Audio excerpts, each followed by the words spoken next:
Hello friends, welcome back to our YouTube channel safety standard बिनर। Friends, आज के इस वीडियो में हम बात करने वाले हैं स्कैफोल्डिंग के बारे में।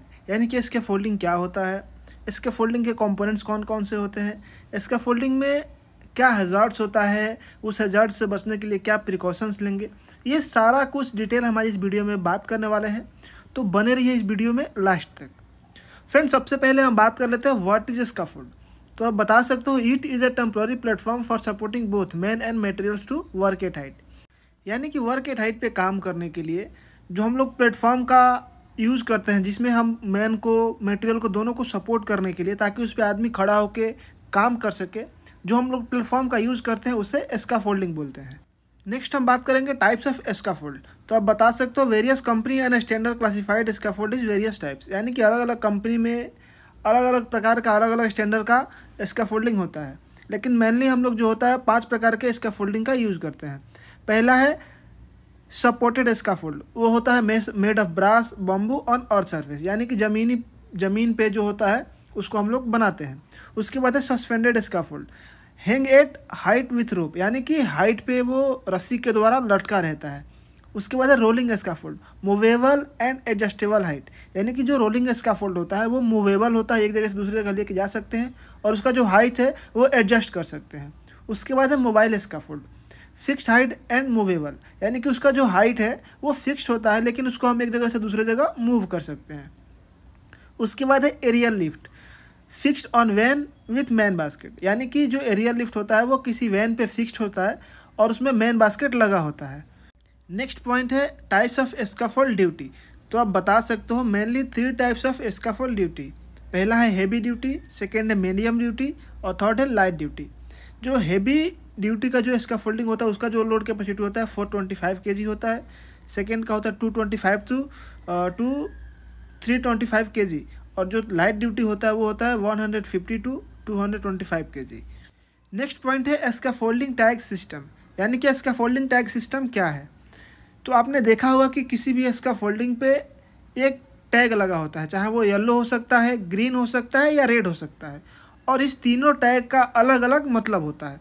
यदि किसी स्कैफोल्डिंग पे ग्रीन टैग है तो इसका मतलब ये है कि स्कैफोल्डिंग रेडी टू यूज़। यानी कि जो वो भाड़ा है वो रेडी है यूज़ करने के लिए। यदि किसी स्कैफोल्डिंग पे येलो टैग लगा है, इट्स कंटिन्यू ऑन मेंटेनेंस। यानी कि वो अंडर मेंटेनेंस है, आप उस पर वर्क नहीं कर सकते हैं। उस पर केवल ऑथोराइज टीम जाके ही उसको मेंटेनेंस का काम कर सकती है या भाड़ा को इरेक्ट कर सकती है।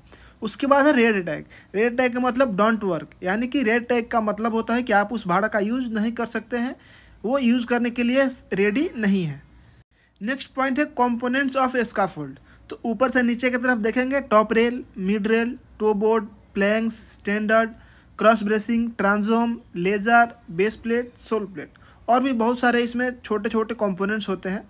लेकिन ये जो है मेन है जिसका हम लोग ज़्यादा यूज़ करते हैं। फ्रेंड्स, नेक्स्ट पॉइंट है कंपोनेंट्स ऑफ स्कैफोल्ड, जिसमें हम जानेंगे कि कंपोनेंट्स कौन कौन से होते हैं और उसका डायमेंशन, उसका साइज़ क्या होता है। सबसे पहला है फ्रेंड्स सोल प्लेट, जिसका डायमेंशन होता है 300 mm into 300 mm into 6 mm। उसके बाद है base plate 150 mm into 150 mm into 6 mm। उसके बाद है स्टैंडर्ड, यानी कि वर्टिकल पाइप, जिसका थिकनेस होता है 4 mm। जो उसका लेंथ होता है वो होता है अकॉर्डिंग टू रिक्वायर्ड, आपको रिक्वायरमेंट के हिसाब से उसका अलग अलग लेंथ आता है। आउटर डायमीटर होता है 48.3 mm और 1.9 इंच। उसके बाद है लेजर, जो हॉरिजॉन्टल पाइप हम लोग यूज़ करते हैं उसको ही हम लोग लेजर बोलते हैं। उसके बाद है kicker lift. Kicker lift friends एक नया वर्ड है जो आपको शायद पहली बार सुनने को मिल रहा होगा। जो लेजर हम लोग ग्राउंड लेवल से पहला यूज़ करते हैं, जिसका हाइट होता है 150 mm फ्रॉम ग्राउंड लेवल, उसको हम लोग किकर लिफ्ट बोलते हैं। उसके बाद है फेस ब्रेस। उसके बाद है ट्रांसोम, पाइप विच सपोर्ट प्लैंक्स। यानी कि ट्रांसोम उसको बोलते हैं जिसके ऊपर हमारा जो प्लैंक्स है उसके ऊपर हमारा प्लैंक्स रखते हैं, जो कि हमारे प्लैंक्स को सपोर्ट करता है। उसके बाद है टो बोर्ड। टो बोर्ड होता है जो कि हमारे पैर से लगने पे कोई भी मटेरियल को नीचे फॉल होने से बचाता है, जिसका लेंथ होता है 6 इंच। उसके बाद है मिड रेल। मिड रेल हम जहाँ पे इंस्टॉल करते हैं उसका हाइट होता है 19 इंच टू 22.5 इंच। उसके बाद है अपर रेल या हैंड रेल। इसका जो फिक्स करने का फिक्स हाइट होता है वो होता है 38 टू 45 इंचेज। उसके बाद होता है कपलर। फ्रेंड्स, हमारे इसका फोल्डिंग में कपलर्स का बहुत ही ज़्यादा रोल होता है, जैसे कि fix coupler, putlog coupler, sleeve coupler, swivel coupler. यही हमारे इसका फोल्डिंग को प्रॉपर कैच करके पकड़ के रखता है। उसके बाद है प्लैंक्स, जिस पे हम लोग खड़ा होकर काम करते हैं। फ्रेंड्स ये भी अलग अलग डायमेंशन में, अलग अलग लेंथ में आता है, जैसे कि 225 mm टू 500 mm, और इसका जो थिकनेस होता है यदि वो वुड है तो 38 mm होता है। उसके बाद है cross bracing. Friends cross bracing means हम जो पाइप अपने स्कैफोल्डिंग को सपोर्ट करने के लिए जो क्रॉस में यूज़ करते हैं उसे हम लोग क्रॉस ब्रेसिंग बोलते हैं। तो फ्रेंड्स ये था कुछ कंपोनेंट्स के डायमेंशंस के बारे में। उम्मीद करते हैं आपको वीडियो पसंद आया होगा। अगर वीडियो पसंद आया है तो वीडियो को लाइक करके चैनल को सब्सक्राइब कर लीजिए और बेल आइकन प्रेस कर दीजिए, ताकि इन फ्यूचर आने वाले वीडियो की नोटिफिकेशन आपको आसानी से प्राप्त हो सके और आप उस वीडियो से लाभ उठा सको। नेक्स्ट पॉइंट है हजार्ड्स ऑफ स्कैफोल्ड, यानी कि स्कैफोल्डिंग पे वर्किंग करते समय क्या क्या हजार्ड्स हो सकते हैं। तो सबसे पहला हजार्ड है ऑन इवन सरफेस, यानी कि जहाँ पे भी हमने स्कैफोल्डिंग लगाना है अगर वहाँ का सरफेस कंडीशन ऑन इवन है तो एक प्रकार का हजार्ड है। उसके बाद है क्रैक और बेंड कंपोनेंट्स, यानी कि जो भी कंपोनेंट्स हम यूज़ कर रहे हैं उसमें किसी भी प्रकार का क्रैक बेंड है वो हजार्ड्स है। उसके बाद है ऑन ट्रेंड वर्कमैन, यानी कि जो भी वर्कमैन उसमें काम कर रहे हैं, जो भी क्रू मेंबर है, अगर वो ऑन ट्रेंड है तो वो भी एक प्रकार का हजार्ड है। उसके बाद है नियर बाई मूवमेंट पर्सन और व्हीकल, यानी कि अगर उसके आसपास कोई आदमी का आना जाना है या चालू रोड है या व्हीकल का आना जाना है तो वो भी एक प्रकार का हजार्ड है। उसके बाद है हेवी वाइंड स्पीड, यानी कि बहुत ज़्यादा तेज़ी से हवा चलना। उसके बाद है बैड वेदर कंडीशन, अगर वेदर कंडीशन सही नहीं है। ओवरहेड पावर लाइन, यानी कि अगर आप उसके आसपास ओवरहेड पावर लाइन है। उसके बाद है अनवांटेड पर्सन और मटेरियल, यानी कि आपके इसके फोल्डिंग के ऊपर अनवांटेड मटेरियल, अनवांटेड पर्सन जिसका कोई काम नहीं है वो होना, वो भी एक प्रकार का हजार्ड है। उसके बाद है बैड हाउसकीपिंग, यानी कि उस एरिया में बैड हाउसकीपिंग भी एक हजार्ड्स है। उसके बाद है लार्ज गैप्स बिटवीन प्लैंक्स, यानी कि आपके प्लैंक्स के बीच में गैप होना। उसके बाद है इम्प्रॉपर ऑल द जॉइंट्स, यानी कि जो भी आपका जॉइंट है वो इम्प्रॉपर होना। उसके बाद है ऑन इंस्टॉल गार्ड रेल्स और ऑन इंस्टॉल सेफ्टी टैग, यानी कि गार्ड रेल का हटाना या सेफ्टी जो इसका फोल्डिंग टैग होता है उसका हटाना, वो भी एक प्रकार का हैज़ार्ड है। नेक्स्ट पॉइंट है फ्रेंड्स प्रिकॉशंस ऑफ स्कैफोल्ड। तो आप बता सकते हो बैरिकेड द एरिया, यानी कि जहाँ पे भी आपको स्कैफोल्डिंग इरेक्ट करना है उस एरिया को बैरिकेड करना। उसके बाद है प्रॉपर हाउसकीपिंग, यानी कि आपको प्रॉपर हाउसकीपिंग मेंटेन रखना है। उसके बाद है erect on stable level ground, यानी कि जहाँ पे भी आपको स्कैफोल्डिंग इरेक्ट करना है वो ग्राउंड स्टेबल होना चाहिए, ग्राउंड लेवल होना चाहिए। उसके बाद use base plate and soul plate, आपको सोल प्लेट और बेस प्लेट का यूज़ करना चाहिए।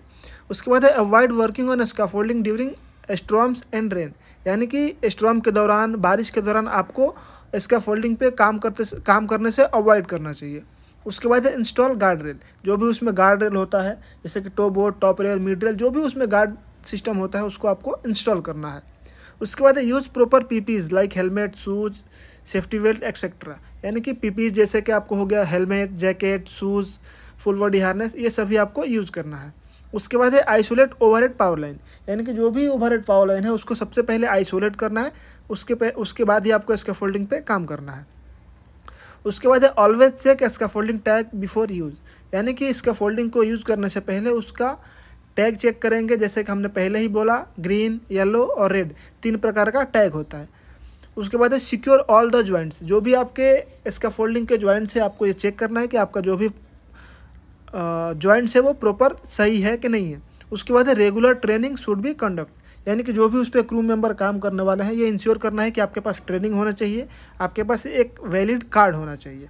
नेक्स्ट पॉइंट है इंस्पेक्शन इन स्कैफोल्ड, यानी कि जब भी आप स्कैफोल्डिंग पे जाते हो तो आपको क्या क्या इंस्पेक्शन करना चाहिए।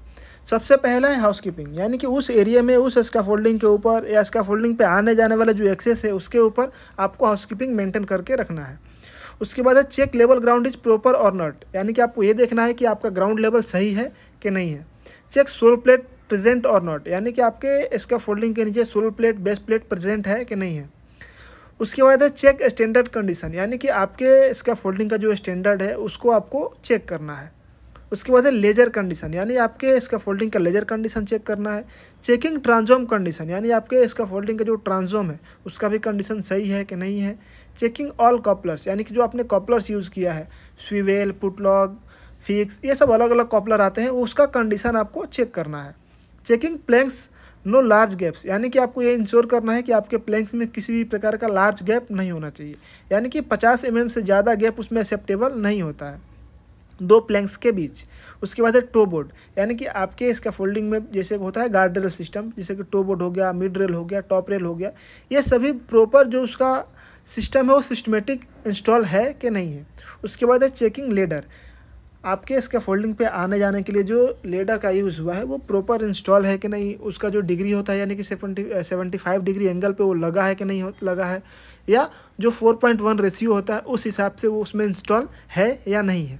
तो ये सभी चीज़ें हैं जो आपको स्कैफोल्डिंग के इंस्पेक्शन के समय आपको ज़रूर चेक करना चाहिए, ताकि आप ये इंश्योर हो सको कि आपका स्कैफोल्डिंग सेफ फॉर यूज़ है। तो फ्रेंड्स, ये था आज के वीडियो में कुछ इन्फॉर्मेशन। उम्मीद करते हैं आपको वीडियो से अच्छी जानकारी मिली होगी। मिलते हैं किसी दूसरे वीडियो में दूसरे टॉपिक के साथ, तब तक के लिए जय हिंद, जय भारत।